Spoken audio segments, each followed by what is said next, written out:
Ex-wife wants me to meet the AP before she will meet my GF. Here's a little backstory. Our now ex-wife had an affair soon after we were married and relocated our son and her other two children into the home of her new lover. When the affair began, our kid had just turned 1 year old and was the subject of the conversation. Even after more than 2 years, they are still together, and I have refused to speak with him.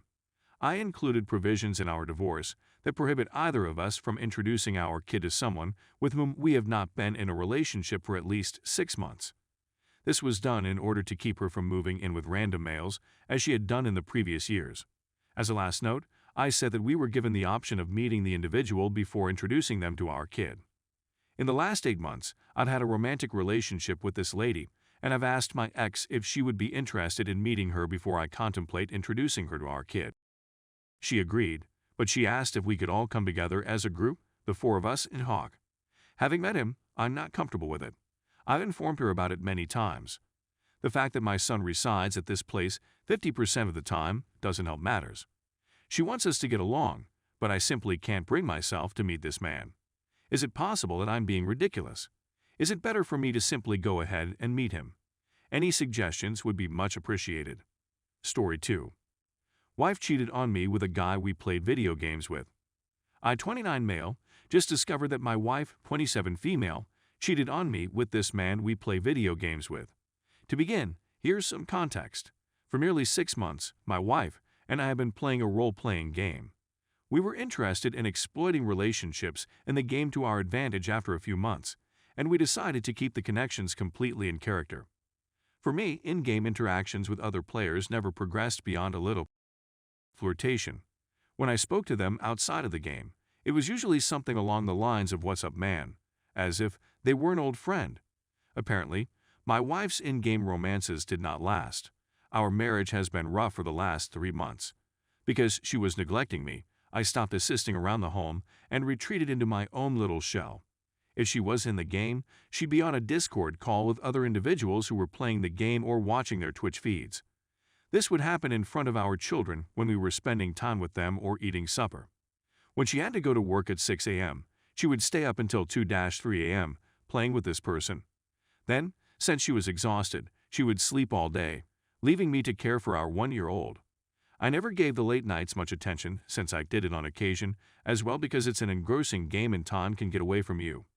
After 3 months of this, on top of ignoring me and continually turning me down when I wanted, I had had enough. I contacted her about my worries about her neglecting me and being too preoccupied with the game, as well as the desire for us to spend some time together. She retorted that I wasn't doing enough around the home, and that's why she sent me out. We promised to work on problems and restore our marriage to its former glory. I then traveled out of town for a few days for work.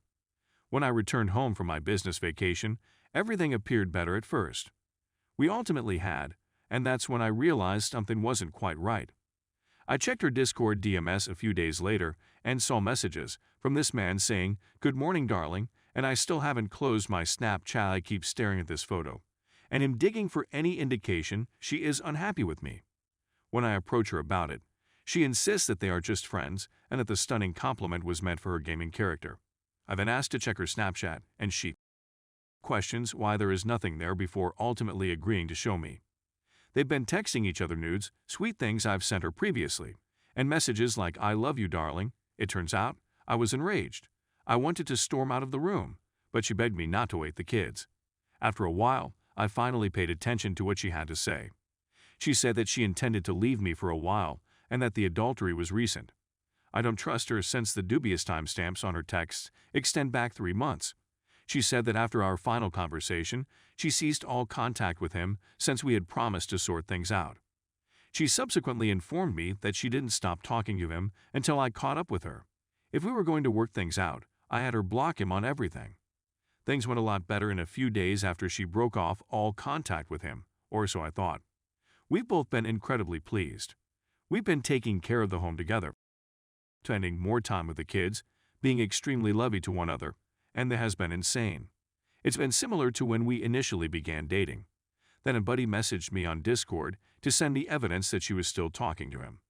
When I confronted her about it, she lied again, claiming she had no idea what I was talking about. I had to then show her documentation before she acknowledged to it. They believed they were being stealthy when he changed his Discord username before entering the channel with her.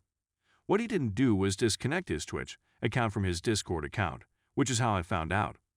She said that the conversation was just to inform him that they were through and that she was resolving issues with me. She informed me he had a Discord invite from a long time ago and must have used it to chat to her. She also said that he changed his name ahead of time since many people in the gaming community we weren't found out about what occurred and he was attempting to remain under the radar. That is a load of falsehoods, according to the audit records on Discord. She made an invite, then a closed channel, then pulled him into it, and he changed his name. I don't know what to trust anymore. Things have remained well between us, but don't believe anything she says. A large part of me feels he was infiltrating her mind in order to produce the schism between us, and she just hasn't told me the truth about how long they were doing this. Others I've spoken with have informed me that my wife is the sixth lady he's done this to that they're aware of. He seems to get inside their brains in order to break up partnerships so that he may take them for himself. I've also been informed and shown proof that he continues this till another female comes along and the previous one ghosts. I've told my wife this, but she doesn't believe me and continues to protect him when I express how much I despise him. My wife was the one who informed me about prior relationships with this person, but she suddenly claims to have forgotten about them. I want to forgive my wife and work on this, but I'm at a loss on how to go. I don't believe anything she says, and this is continually on my mind. Things have gotten so much better recently, and I keep putting in the effort to mend things, as does she, in the hopes that one day I will be able to forgive her and trust her again. I'm going to arrange for us to attend marital therapy in the hopes that it would help, and she felt it was a good idea. Update: those who were interested in meeting them in person were disappointed to learn that they never did. Because he lives on the other side of the country, we have family monitoring on our phones and cameras with our home security system to keep an eye on him. So far, the situation has been really difficult. There have also been implications for her as a result of this. She is no longer able to spend time by herself. The fact that I have access to all of her social media accounts and that I compelled her to erase them from her phone means that I am always the first to know what is going on. She is only authorized to use them if I am there to supervise her. In addition, I asked that she delete her Snapchat profile. I also obtained documentation that the second conversation she had with the individual after I discovered what she had done was her telling him to leave and stating that she would never talk to him or see him or hear from him again. I nevertheless told her that it was one of her 2 strikes out of 3, which I considered to be fair. It is my intention to have paperwork prepared and to alert her of the 3rd strike, and they will be submitted as soon as they are ready. After a long chat with her, she came to see how he had taken advantage of her and grew to loathe herself as a result of his actions. She has virtually pleaded with the court to be granted the chance to correct the situation. She seemed to be quite disappointed in herself for having done it, and if it was a ruse, she should be nominated for an Academy Award. Individual treatment sessions will be organized at a later date. We both uninstalled the game, and we have lost connection with everyone with whom we had interacted while playing it together. There is still a long way to go, but it seems she has risen from the fog and has come to terms with the fact that she made a mistake in what she did.